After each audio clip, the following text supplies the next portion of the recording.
O Ministério Público do Pernambuco agora afirma que faltam indícios de crime na investigação contra o cantor Gustavo Lima. De acordo com o MP, há insuficiência de evidências que sustentem as alegações contra o sertanejo, que é acusado de lavagem de dinheiro e organização criminosa em um esquema de empresas de jogos de apostas. Com base no parecer, a defesa do cantor pediu na última quinta-feira que a Justiça mantenha a liminar que revogou a prisão do artista. Ainda falando sobre os esquemas de apostas, também na semana passada, a CPI das apostas esportivas marcou os depoimentos da influencer Deolane Bezerra e do jogador Lucas Paquetá. Eles estão oficialmente convocados para prestar esclarecimentos no dia 29 deste mês. Tem toda uma preocupação de se nos tornar aquela espetacularização da investigação, né? Porque a CPI é para o parlamentar usar de palco político, meu querido Acácio Miranda. E aí a gente... Quem não se lembra, não sei se vai ter rápido aí, ô Negueba, para a gente buscar aquela imagem de um parlamentar fazendo perguntas para o Ronaldinho e o Ronaldinho falando: eu estou orientado a usar o meu direito ao silêncio. Vou preservar o meu direito constitucional ao silêncio. Exato. E o mais engraçado é que o parlamentar fez uma pergunta que não tinha nada com a investigação, né? Qual foi sua sensação ao fazer o gol contra a Inglaterra na Copa de 2002? Isso. Eu vou preservar o meu direito constitucional ao silêncio. Cara, pois é. Eu acho que a gente tem que olhar dois aspectos da notícia. Primeiro, as comissões parlamentares de inquérito estão previstas na Constituição e, a rigor, deveriam ser um instrumento positivo de investigação, porque o Poder Legislativo é um dos poderes constituídos e o Poder Legislativo tem bastante influência, ou deveria ter bastante influência, na condução dos rumos do nosso país. Mas não é isso, infelizmente, que nós temos acompanhado nas CPIs. Eu vou até fazer um parênteses aqui, tratando de CPI de lavagem de dinheiro, porque uma das grandes mudanças legislativas que nós tivemos em relação à lei de lavagem de dinheiro se deu no âmbito de uma CPI. Em 2012... Antes do início do mensalão, nós tivemos a CPI do Cachoeira, que investigava o Carlinhos Cachoeira, acusado de contravenção à época no Distrito Federal, ali no Centro-Oeste. E quando da condução da CPI, quando do interrogatório dele, um deputado e um senador, era uma CPI mista, começaram a discutir por que o contraventor não era investigado por lavagem de dinheiro, e a partir disso os dois propuseram uma mudança à lei e a contravenção penal passou a ser conduta antecedente à lavagem de dinheiro. Então também não dá para a gente falar que as CPIs não dão bons frutos. Agora, quando a gente teve a CPI dos Correios, né? Lá atrás também. Exato. Que gerou depois todo o processo. O processo do mensalão. Agora, quando a gente tem uma CPI que chama influencers, por mais que a Deolane tenha sido presa, por mais que o Gustavo Lima tenha contra si uma implicação penal que aparentemente não dará em nada, e por mais que o Paquetá tenha a sua carreira em risco por conta de uma situação muito contundente, eu tenho convicção que os três irão à CPI com um habeas corpus preventivo, os três não dirão nada e os parlamentares, diferentemente dos delegados, dos promotores e dos juízes, não têm afinidade para conduzir aquilo de forma a tirar alguma informação, por menor que ela seja. Eu acho que valerá mais pelos cliques do que pelo conteúdo propriamente. E você, Pri? Não, só você falou um termo que é muito importante para nós, né, advogados que atuamos na área criminal, que é o seguinte: a espetacularização das prisões. Não estou dizendo que fizeram nem que não fizeram, em especial com relação ao Gustavo Lima, Koba, é importante a gente dizer que a juíza que decretou a prisão preventiva, quando a gente fala de prisão preventiva, ela tem todos, a gente tem inúmeros requisitos para que ela possa acontecer, já que, na verdade, a liberdade é a regra. E, salvo o melhor juízo, a prisão dele foi decretada, né, porque ele teria levado pessoas no avião e essas pessoas seriam investigadas, mas quando essas pessoas estavam no avião dele, do cantor, eles ainda não estavam numa questão ligada à investigação, não tinham sido presos, ou nem, na verdade, não tinham sido decretada a prisão. Ou seja, logo na sequência, essa prisão decretada foi revogada e ele veio a público dizendo que nunca, não faz parte disso, que a família dele, que ele trabalha desde sempre. E o que eu quero colocar aqui é que, claro, a prisão preventiva ela é importante dentro de um processo legal, evidentemente quando ela tem o preenchimento desses requisitos. E eu também preciso dizer para a nossa audiência que me parece que o Ministério Público não visualizou indícios de autoria e materialidade em uma das investigações, né? Não é, Cássio? Eu acho que a gente ainda tem, claro, uma delas, mas existem outras investigações que se desdobram dessas bets e a gente precisa guardar. E a gente tem também, ele é uma figura pública, né? E me parece que até o advogado dele disse que ia pleitear preceitos indenizatórios com relação à imagem do que foi feito desdobrado daquela prisão. Então, a gente precisa guardar, o processo tem garantias, não é? E isso são garantias que se dá ou que se deve dar a todo e qualquer acusado. Vamos aguardar o desdobramento das outras investigações e, quanto a essa, o Ministério Público sinalizou, por ausência de indícios de autoria e materialidade, vai promover o arquivamento e a gente deve aguardar as outras investigações. Eu quero saber o seguinte, Diogo da Luz, o que esperar do depoimento ou do não depoimento, mas da presença da Deolane Bezerra e do Lucas Paquetá no Congresso para uma CPI? Lucas Paquetá parece que está realmente complicado, pelo menos no Reino Unido, né?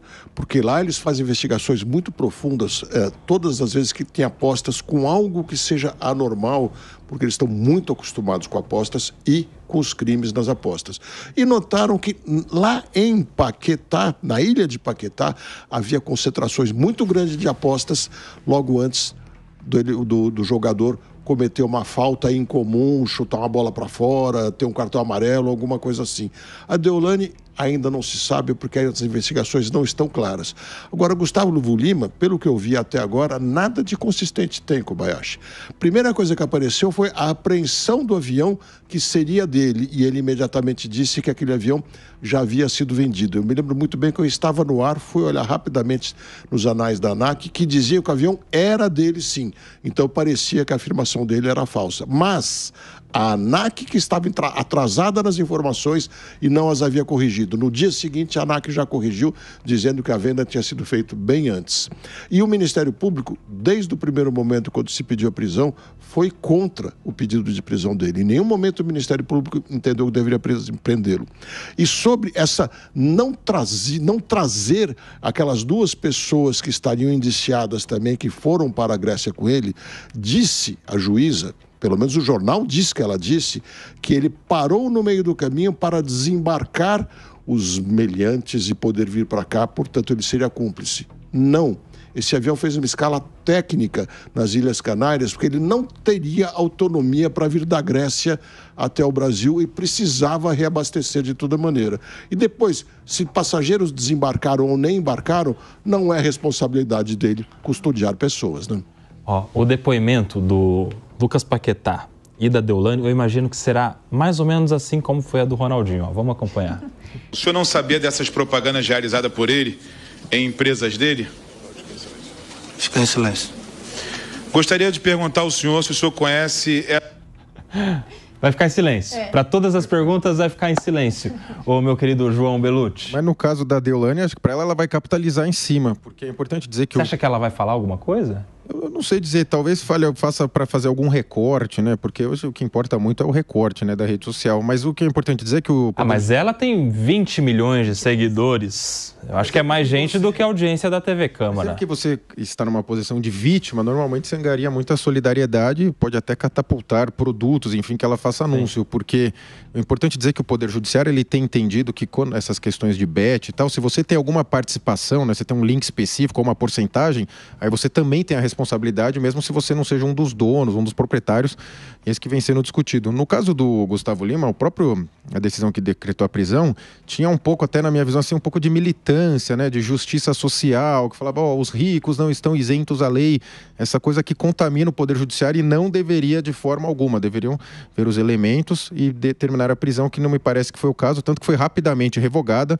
não deu nem tempo de ele ser desembarcar aqui no Brasil e ser preso, o tribunal já revogou com acerto. Agora, o que causa estranhamento também é esse movimento, me parece talvez de um deep state, não sei como poderia chamar, no sentido de ir contra as bets, mas ao mesmo tempo você vê o Estado, né, criando as suas próprias bets, porque o que está incomodando o Estado, em verdade, é que o dinheiro está saindo do jogo legalizado do Estado, né, Caixa Econômica, e indo para o outro. Então, a Caixa Econômica, a União já vem dando sinais que vai criar as suas próprias bets, né, casa de apostas, para que o dinheiro pare de ir para essas outras e vá para eles.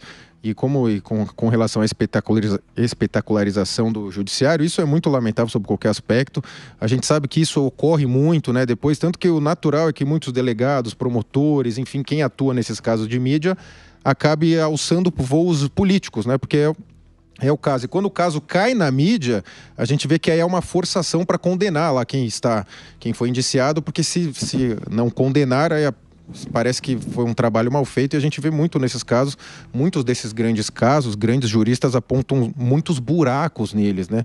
Mas como o caso tomou grande repercussão, acaba condenando, independente de qualquer coisa, com essa questão dos promotores, juízes, enfim, delegados serem alçados a grandes voos e por coincidência ou não, virando deputados, senadores, enfim. É a coisa do herói, né? Vira o herói. O herói da justiça, vira uma personalidade, quer personificar em si. Personifica e depois vira político. A justiça, exato, e depois transforma isso em voto.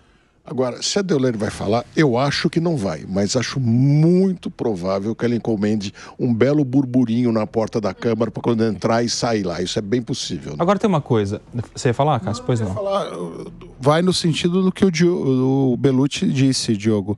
Eu acho que ela vai armar um AOEzinho para ter corte, para ter essas coisas, para jogar para a própria torcida. Né? Vítima. Mas, eu quero repercutir com vocês aqui uma coisa que eu, sinceramente, não entendo.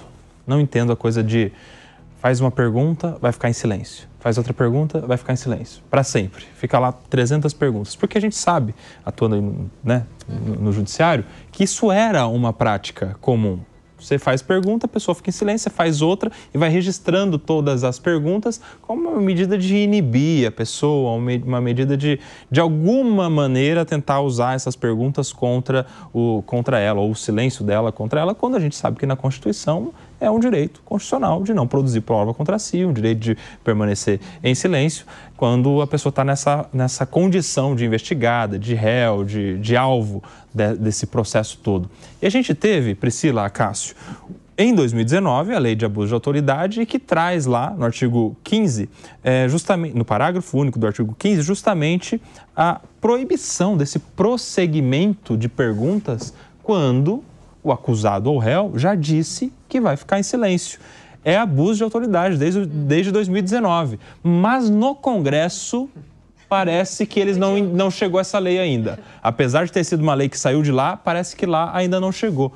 Eu acho assim, de verdade, eu não entendo como eles permitem que isso continue acontecendo. Deputado, senador, fazendo pergunta uma em cima da outra, depois que a pessoa já disse que ficou em silêncio. Para quem que tiver curiosidade, artigo 15, parágrafo único da Lei de Abuso de Autoridade. Koba, primeiro porque a Lei de Abuso de Autoridade, no meu entendimento, o entendimento que tenho na prática, né, não que eu concorde, a Lei de Abuso de Autoridade prevê essa reiteração processual, essa reiteração de perguntas em relação à mesma autoridade. O Congresso, uma comissão parlamentar de inquérito, é composta por diversas pessoas. Então, há um questionamento de cada um dos membros daquela CPI. Nós acompanhamos uma reiteração de perguntas, mas não há um excesso individual. Em segundo lugar, quando a gente olha para a CPI, a gente tem que levar em consideração dois aspectos. Primeiro, na sua maioria, os parlamentares não são técnicos. Então, a gente, a rigor, não pode atribuir a eles esse excesso, sem maiores aprofundamentos, óbvio. Em segundo lugar, os nossos parlamentares, a gente discutiu isso no programa de hoje, já há uma difusão das redes sociais como instrumento de angariar voto. Então, cada um fará a pergunta, mesmo que a resposta seja não vou responder, exatamente para que eles também façam cortes e insiram nas suas redes. Esse é o ponto, né? Porque certamente se colocasse 3 ou 4 delegados em fila para ficarem repetindo perguntas, a lei de autoridade, abuso de autoridade valeria, né? Então, no fundo, é um show de muitos... E ninguém pode alegar desconhecimento da lei, até porque saiu de lá a lei, né? Foram eles que fizeram. Fala, Pri. Não, só queria perguntar se vocês sabem quando foi esse depoimento, que ano que foi? Do Ronaldinho? Ano passado ou retrasado, faz pouquíssimo 2022, tempo. Ah, não, então tá, porque já estava, porque a lei de abuso de autoridade, ela sofreu, né, uma mudança a partir de 2020, enfim, então já estava em vigor, então claro. A única coisa é que o Koba acabou de dizer para nós, né, para nossa audiência, que não pode, inclusive eu só quero deixar aqui registrado, que não pode nem constar a pergunta. Há uma divergência, porque as pessoas, o Ministério Público, ou a acusação, ou a CPI, enfim, fala conste na ata a pergunta. Não pode nem constar, porque o direito dele é de não autoincriminação. E se eu coloco a pergunta, né, como você bem colocou, só para deixar registrado, dá a entender que quem cala consente usar isso contra ele. O Código de Processo Penal, bem como também a nossa Constituição, veda que isso, né, que essa autoincriminação possa ser um ônus para o acusado, já que o Estado detém a força e é ele quem deve provar. Então, seria como, né, e é assim, ele não tem a obrigação de produzir provas, e principalmente se elas forem, né, aquelas que autoincriminem. Então, quando ele pergunta de novo, consta na ata, isso é um excesso que a gente coloca, né, e a lei coloca no artigo 5º parágrafo único que o Koba acabou de citar aqui pra gente. E a gente fez até uma CPI no Brasil quando perdeu a Copa do Mundo para a França, lembra? Depois de 98 teve uma CPI para explorar essa questão do Brasil perder para a França. Eu tava nesse dia, eu tava nesse 7-1. Não, foi a de 98, é de 98. Foi 3-0. Não foi. Pra saber se o Ronaldo Fenômeno passou mal ou não. Ou foi comprado. Ó, eu vou ler aqui pra vocês, ó. Artigo 15 da Lei de Abuso de Autoridade. Constranger a depor sob ameaça de prisão. Pessoa que, em razão de função, ministério, ofício ou profissão, deva guardar segredo ou resguardar o sigilo. Detenção de 1 ano a 4 anos. Mas o negócio tá aqui, ó, no parágrafo único. Incorre na mesma pena quem prossegue com o interrogatório. 1. De pessoa que tenha decidido exercer o direito ao silêncio. Prosseguir com o interrogatório de pessoa que tenha decidido exercer o direito ao silêncio é crime de abuso de autoridade, detenção de 1 a 4 anos. Não é possível que um parlamentar não saiba que isso esteja escrito na lei, né? É dado voz de prisão, Koba. Curiosamente, não é divertido, né? Porque qualquer do povo pode prender, né? E a autoridade policial e seus agentes devem. E ninguém... Eu acho que também há uma junção ali, né? Olha, faz e se alguém arguir alguma coisa, a gente vê o que deve ser feito. Mas vai lembrar que os parlamentares, os partidos também não lembravam da lei que eles criaram para o uso do dinheiro público nas campanhas, né? Que tiver um critério de distribuição e tudo isso. Mas ele que esqueceu, Diogo. Oi? Esqueceram. Realmente esqueceram. Até porque é uma coisa, nada afeta memória a vida deles, seletiva. Né? Nada afeta a vida deles. Tanto que aprovaram uma lei de anistia. PEC, na verdade, né, de anistia aos abusos que eles cometeram contra a lei que eles escreveram. Agora, e por que, hein, esse estardalhaço todo envolvendo esses famosos? Porque, de verdade, depois que esse caso veio à tona, que a gente foi entender um pouco mais do que se trata, quais são as acusações, quais são os possíveis crimes, a gente vê que, de fato, em relação ao Gustavo Lima, não há nada. E ele tinha, até esses dias, um mandado de prisão, Priscila. Poderia ter sido preso. E aí? Eu acho que, Koba, ninguém assim, por exemplo, no caso da Deolane, a gente ainda não sabe o desdobrar, né? Mas desde o primeiro momento que a gente ouviu ela falar, ela disse, olha, eu vou provar a minha inocência, eu vou provar a verdade. É muito complicado a gente falar, porque o processo corre em segredo de justiça, né? Claro que a gente sabe que existem pessoas que lavam capitais, há uma facilidade, principalmente envolvendo essas questões de jogatinas, né? De transformar um dinheiro que é ilícito em dinheiro lícito. E aqui, nem de longe estou dizendo que eles fizeram, mas há uma investigação em curso e a gente também tem, né? Muitas pessoas ficaram com medo, viu? Pegaram esses dois, né? Aspas, de bode expiatório. Estavam morrendo de medo. Um monte de gente começou a parar. Aquele Carlinhos mesmo, né? Que é um outro influencer. Me parece que ele ia fazer uma festa, declinou do patrocínio de uma das bets aí. Então, eu acho que eles pegaram essas pessoas dizendo, olha, vocês veem bem o que vocês vão patrocinar, o que vocês vão vender, o que vocês vão colocar como sendo aí influencers, porque nós vamos investigar. E a grande verdade é que o Estado, ele encontra os autores se ele bem quiser, né? Essa é a grande verdade que a gente tem que dizer. Por quê? Porque se ele quiser encontrar o autor, encontrar a materialidade. E se há esse autor e essa materialidade, o Estado bem busca, não é?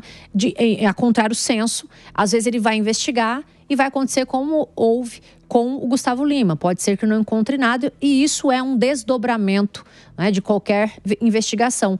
É óbvio que essa questão da prisão que nós falamos há pouco, né, a gente colocou aí o fundamento, não havia fundamento para essa prisão, tanto que ela foi revogada, mas no caso da Deolane, me causa assim, né, continuam investigando, me parece que agora chamaram, me parece não, o Koba falou agora que ela vai ser ouvida, né, na CPI dia 29, e ela insiste em dizer que ela é inocente, que ela era só uma divulgadora, né? Era uma pessoa que divulgava essas bets. E agora a gente precisa aguardar a investigação, porque a gente não conhece os autos, né, Koba? É muito complicado a gente opinar. Eu quero saber isso. Vamos entrar nesse assunto. Eu quero saber a opinião de vocês. Vocês acham que o influencer, a celebridade, o artista que está ali divulgando um produto, ele deve ser responsabilizado em relação aos eventuais danos gerados a partir desse produto, desse serviço? A resposta é um sonoro depende, porque a gente tem que separar o joio do trigo. Um influencer que está divulgando uma bet, que é um mercado supostamente regularizado no nosso país, eu acho que, num primeiro momento, ele não deve ser responsabilizado. Depois, se aprofundarem a investigação e constatarem que há uma mácula, há indícios de crime quando do recebimento, emitiu nota através de uma empresa, depois devolveu, aí o buraco é mais embaixo. Agora, o influencer que divulga jogo do tigrinho ou qualquer outra atividade ilícita que não tem regulamentação no nosso país, esse precisa ser responsabilizado, porque ele sabe que está trabalhando, usando o seu potencial de difusão para divulgar algo que é contrário à lei. E não dá para a gente admitir que alguém alegue a própria torpeza e diga, olha, o jogo do bicho, por exemplo, eu não sabia que ele é ilegal no Brasil e eu estou aqui divulgando num tchê-tchê-tchê-tchê, sem saber dos aspectos penais disso. Tem nenhuma referência, né? Então, esse depende, tem um sim ou não bastante claro, né? Se a pessoa sabe que ela está divulgando algo criminoso, lógico que ela é responsável. Mas digamos que ela esteja divulgando um automóvel, e esse automóvel tenha componentes que, no final, causem morte de pessoas. Ela não tem como saber. Mesmo uma bet, ela não tem como saber se uma bet regulada, registrada, com tudo certo, que não mostrou nada de errado até então, ela não tem como saber se está fazendo alguma coisa errada do lado de lá ou não. No momento que souber, aí sim ela não pode mais divulgar. Mas daí vai ficar difícil também, né, João, Priscila? Porque daí Priscila é influencer. Aí tem lá alguém que tem uma casa de show, uma lanchonete, um restaurante, vai contratar a Priscila para divulgar lá no Instagram dela, poderoso Instagram. Ela vai ter que estabelecer um jurídico, um contabilista para saber se eles não sonegam nenhum imposto, para saber se a vigilância sanitária está tudo em dia. E aí? Se a relação trabalhista lá também está tudo certo, se eles não têm nenhum tipo de reclamação no Ministério Público do Trabalho. Mas posso só tumultuar o questionamento, Papri? Vou usar o Diogo como exemplo. O Diogo é piloto de avião, é um influencer da área de aviação. Supondo que o Diogo faça propaganda de uma gasolina de alta octanagem que não tenha pesquisa suficiente para saber. Por que eu falo isso? A gente tem influencer de carro, gosto muito de carro. Tem influencer que vende você fuçar o seu carro. E esse cara, a rigor, não é responsabilizado. Porque, olha, todo mundo fuça o carro, não sei o quê. Essa fuga é muito fácil. Se você não responsabilizar porque o cara não tinha como saber, é muito fácil para o cara. Eu acho que minimamente, Koba, assim, saber de legislação trabalhista, de imposto, não tem como, né? Porque é a questão de conhecer o que se é feito. Mas eu quero dar um exemplo aqui, tá? Me chamaram para divulgar um curso de inglês, né? Isso aconteceu mesmo. E aí eu falei, deixa eu... Tá falando que é influencer? Não sou influencer, mas me chamaram. E eu já estudava, né? Então era um valor X. Aí falou, se você divulgar um post por semana, você tem direito a... Eu fazia inglês sozinha, né? Eu não sei, sozinha. Aí eu falei, deixa eu ver. Eu preciso ver se a escola minimamente, como que é o nível da escola, se tem muita reclamação. Foi o que me cabia. Eu não fiz, tá, gente? Não fiz nada, nem não aceitei. Mas não foi nem por causa de nada, mas eu fui olhar. Eu fui olhar se tinha reclamação. Era o que me cabia. Eu não tenho como saber, Koba, se a escola é sócio laranja. Eu não sei se isso... Até eu acho que a legislação nem incumbe essa necessidade de você buscar minimamente. E não estou falando aqui que eles estão certos nem errados, tá? Porque daí jogatina é uma questão de legalidade, enfim. Agora, eu acho que se a pessoa vai divulgar, ela tem que ver se o produto, de fato... faz o que promete, porque o consumidor é vulnerável. Se eu coloco lá meu nome, imaginemos, tá? Vamos colocar uma situação como fosse eu. Olha, faço inglês. O inglês é horrível, o inglês é um lixo, o professor não é nativo. E eu vendo aquilo, sabendo que o professor não é aquilo que eu estou vendendo, eu acho que tem que ter responsabilização. Mas aí é outra coisa. Ah, não, sim. Aí é a sua preocupação com a própria imagem que todos nós temos que ter, influenciadores ou não. Mas é a nossa imagem que vai vender. Né? Sim, claro. Mas essa preocupação é clara. Agora, incriminar é outra história. Você não pode querer que o influenciador, que um anunciante, que ele vá verificar a contabilidade da empresa, os registros de funcionários, o seu pagamento de imposto está em ordem. Não pode nem imaginar em querer isso. Acho que a grande... Mas você acha que vira meio sócio, né? Se você fizer isso. Entra no esquema de sonegação e lavagem, é pela via contábil. E aí, como é que alguém sabe ou não? Eu acho que a grande questão... Se todo mundo é inocente, imprevisível. Se todo mundo é inocente até prova em contrário, também, logicamente, essa empresa é inocente até prova em contrário. E não é o anunciante, o influenciador, chamemos como for, que é quem tem que apurar essas coisas. É a polícia. Eu acho que a grande questão é o comissionamento e a participação nos lucros. Porque ainda que você não seja sócio, foi igual o caso dos jogadores Gustavo Scarpa e o William Bigode, que o William Bigode indicou um investimento para o Gustavo Scarpa, mas o William Bigode, o Gustavo Scarpa, ao entrar pelo William Bigode, o William Bigode foi remunerado pela entrada do Scarpa. A justiça tem entendido isso. Se você, além de receber o seu valor pela publicidade, você ainda participa mais lucro ainda por quem você indicou, aí você vai sofrer também as penhoras, você vai responder subsidiariamente ou solidariamente. Acho que a questão é essa. Se você recebeu, tá aqui o valor pela publicidade, encerrou ali. Aí não tem responsabilidade. Sendo comissionado pelo seu cupom, por alguma coisa assim. Não, você tem o meu cupom, aí você... Vira e mexe, a gente recebe um anúncio de uma coisa, tipo, olha, compre isso aqui, e se você indicar mais uma pessoa, você terá um benefício. Não, é diferente. A situação do Gustavo Lima, ele ia ganhar um X da empresa, Scarpa, independente... Não, do Gustavo Lima. Gustavo Lima? Ele ia ganhar um tanto da empresa, independente de ter o cupom dele, né, o link dele. Não é que ele ganha X para fazer a propaganda. Não, ele tem porcentagem em cima de tudo, mas não sendo sócio. Essa é a defesa dele. De que apesar de ter porcentagem, não seria sócio. Meus amigos,